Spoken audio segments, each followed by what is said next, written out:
Hello everyone, welcome to Trains on Tuesday. Few little bits and pieces this week. Firstly, I'm happy to report that the Conrail covered hopper has arrived at its destination. That we saw a couple of weeks ago, maybe 3 weeks ago now. We saw it leave here. I'll put a link in the description for the video of it arriving at its new home, and I hope you'll watch that. Secondly, just want to say that the best video, perhaps the most watched video that I've made, was about my Airfix and Kitmaster Dapol kit models that I built up, and I'm still getting comments on that. And that was in 2019, June of 2019 I did that video. One of the common themes is that people will say, I built a lot of those kits but I couldn't get them rolling like you did. You know, what's your secret and things like that. Well, no secret, just careful construction with the aim of having them rolling on the road.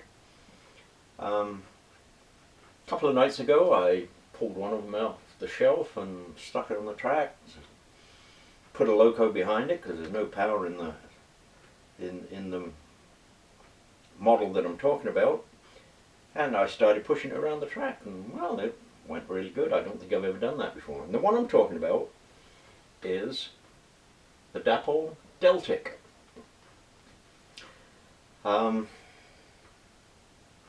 It went really good. So I pulled a few other Airfix and Dapol kits out, including all my Airfix oil tanks. There's one Dapol one in amongst that, and my Airfix brake pan, and I had a little rolling session with them.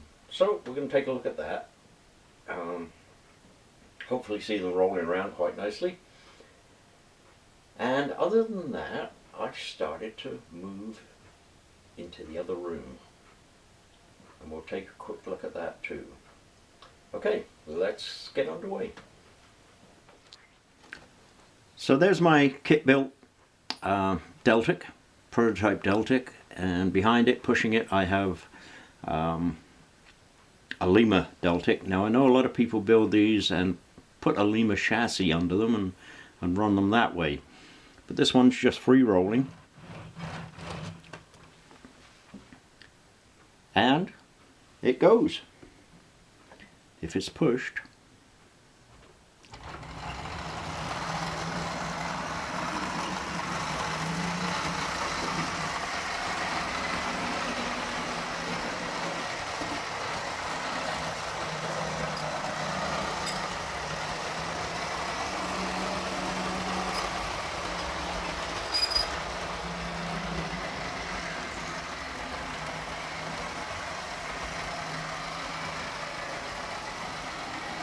And down here I have a Lima Class 37, and behind that 6 Airfix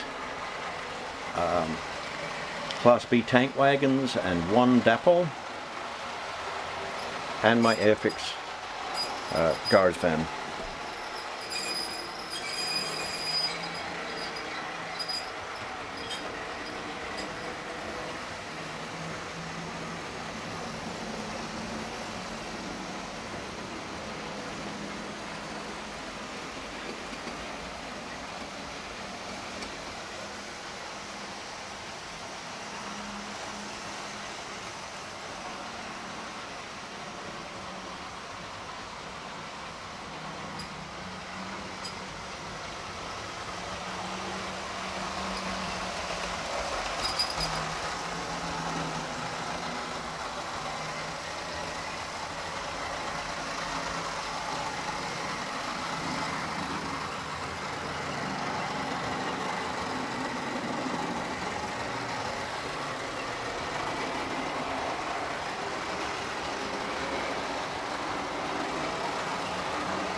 Now for some time I've been working through this doorway here into the other room. I've got a little section of baseboard there that I can lift off of there if I need to use this doorway, which I don't most of the time anyway.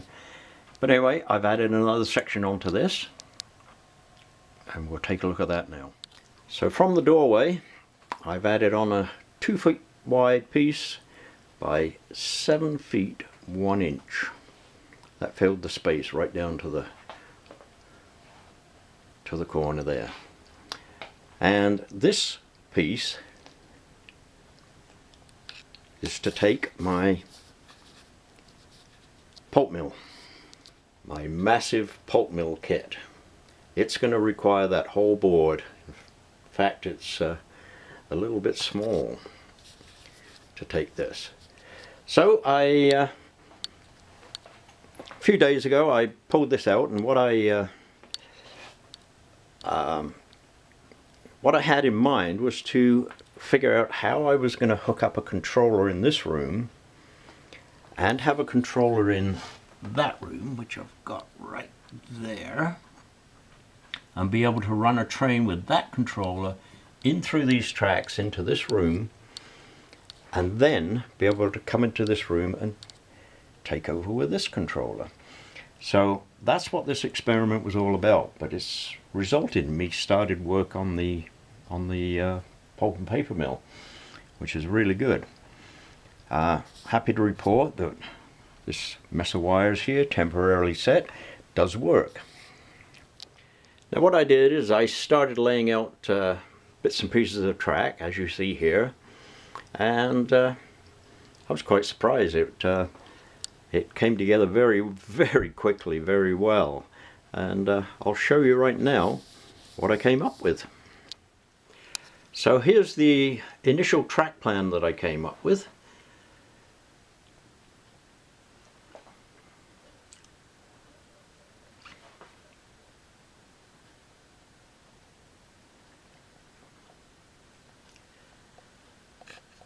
I'm quite pleased with that, although I know there's going to be changes to it, and let me explain how this works. So here we see some high cube box cars to have the pulp loaded on, and they're sitting on the center track there. There's complete runaround on all of those, although there's only enough room here for one loco. I couldn't bring 2 locos in here and put them through the runaround. There is the footprint of the building. There's basically 2 buildings connected by an overhead gantry system. It requires a space of almost 3 feet in length. The first of the tracks at the back for chemicals needed for the pulp making process, bleaching agents and that sort of thing. And the back track for the pulpwood cars, the wood chip cars. One change I'm going to have to make here is I'm going to have to add a turnout in here somewhere, not exactly sure where, and track that enters into the building for loading the pulp. So these cars would end up sitting in here, or some of them. I think it'll take 2 cars inside the building. Now this track down here, let's explain this. This one comes off here in reverse to everything else, and it heads down there to my propane facility. This gives me an opportunity to fill up this space through the doorway, which I otherwise wouldn't be able to. So there's the tanks, a couple of tracks for cars, and a building. And then there's this track. Now I had visualized having a track run out there and coming out more and more into the room to an interchange between CN and CP out here in the room further out. But quite honestly, that looks a bit silly to have a long run into the propane facility and a crossover built into what essentially will be the main line. So I'm definitely going to be changing that. Definitely going to be changing that. The biggest drawback I've found so far with this plan is that from this turnout, which is very important for getting cars in and out and around, it is very short distance from the points on the turnout to the block control. If it was DCC it wouldn't be a problem, but being block control, I have very little room there. Oh, actually I got the wrong point there, it was this one. I have very little room there to maneuver cars, 1 or 2 cars at a time, which is likely to make it difficult. Anyhow, this is what's underway here now. Pretty soon we should have a pulp mill sitting in there. Getting a backdrop's going to be fun. See how that goes. So there we go. That's Trains on Tuesday for this week. Hope you enjoyed it. A few little bits and pieces. Please do check out the video link that I'll put in the description to see the Conrail covered hopper arrive at its new home. And in the meantime, take care. We're getting close to Christmas. And we'll see you again for another Trains on Tuesday. Hopefully before too long. Bye for now, everyone.